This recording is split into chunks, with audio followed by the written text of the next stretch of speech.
Welcome back to the channel. Thanks for tuning into JamRock Gunners TV. My name is Leon and today we'll be doing a match review for Olympiacos defeating Arsenal.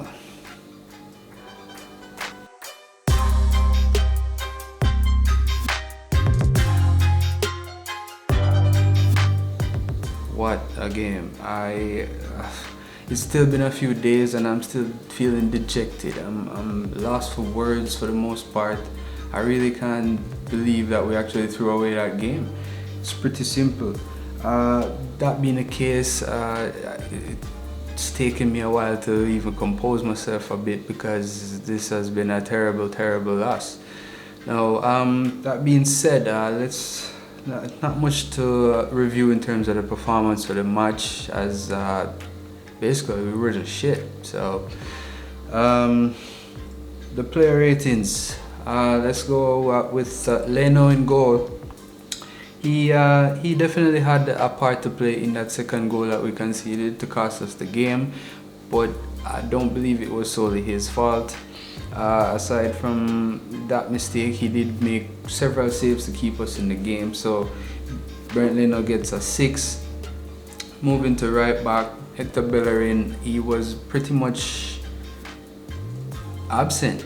He wasn't really there, he didn't offer much. There was probably a 10-minute spell in the second half where he actually was assisting Pepe going down the wing.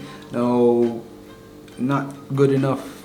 That major injury still seems to have an issue there. He's not the Bellerin that we are used to, and we don't know if he'll get back to that stage. So Bellerin would get actually just a 4. I was thinking of a 3, but he showed up a little bit, so 4 it is. David Luiz, 4 as well. It could be debated that he's culpable for both goals, but doesn't even really matter at this stage. David Luiz gets a 4. Mustafi gets a 9, like straight up. I won't even beat around the bush with that. He was the only one on the pitch that was really, giving it everything. And Saka, not a very good game from him. He was noticeable during the game, so a 6 just for being present. It's just a terrible game, people. I'm so sorry. I'm still feeling so down about this. Xhaka would get a 5. I think he was not what we really wanted from him, but yeah, it is what it is, people. I mean, we can't really expect good scores or good performances when the team as a whole is really doing terribly. Ceballos, I really thought that Ceballos would have shown in this game. I think it was a game for him to really show his European mettle, but he didn't turn up either. He lost the ball quite a bit, and for that I give Ceballos just a 4, nothing major. Mesut Ozil, pretty much the same story. He was just in and out during the game, didn't really create much. It was just poor. It was just a poor overall game, people. Mesut Ozil gets a 4.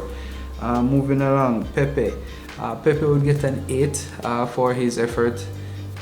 Quite a bit to say about Pepe, but just with everything else, gonna keep it short. Pepe actually was the one from the start of the game that was trying to do things, trying to make things happen.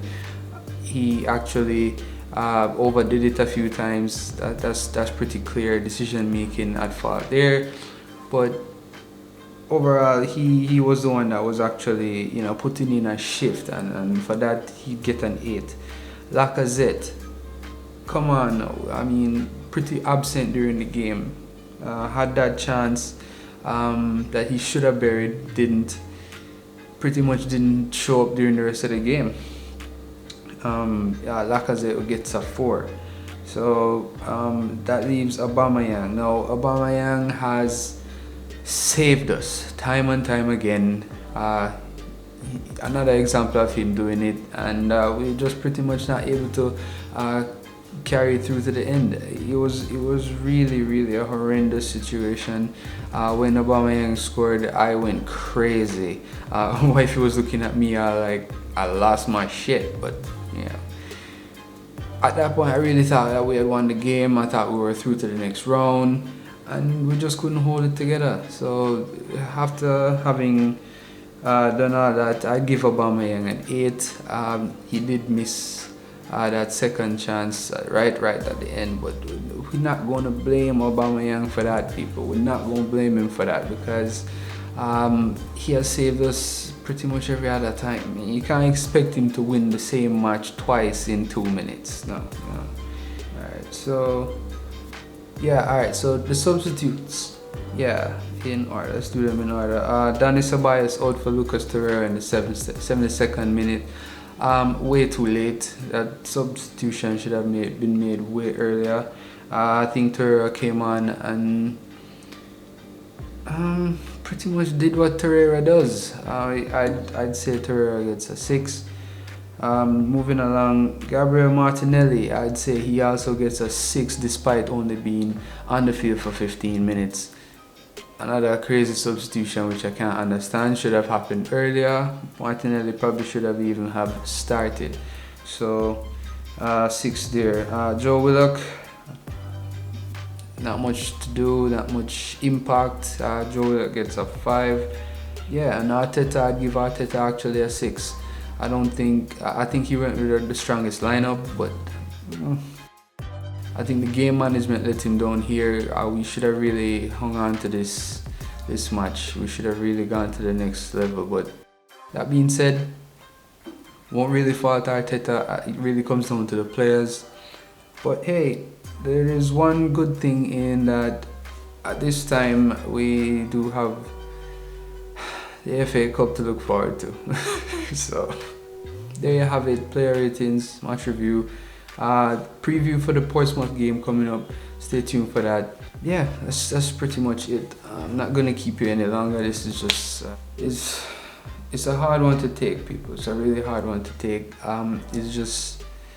We just need to keep moving forward. Pretty much that match didn't go the way we wanted it to, and not much we can do about it now. But in any case, still go ahead, drop a like on this video if you support Arsenal. If you feel that we can bounce back during this season somehow for salvage something, could be the FA Cup, it could be a 4th or 5th spot to get us back into the Champions League. We don't know yet, but leave your thoughts down below. Let me know what you think. Drop a like on the video, share it to someone, and come on, you Gunners, let's do something. Let's get something out of this season. Alright, so yeah, JamRock Gunners, I'm out.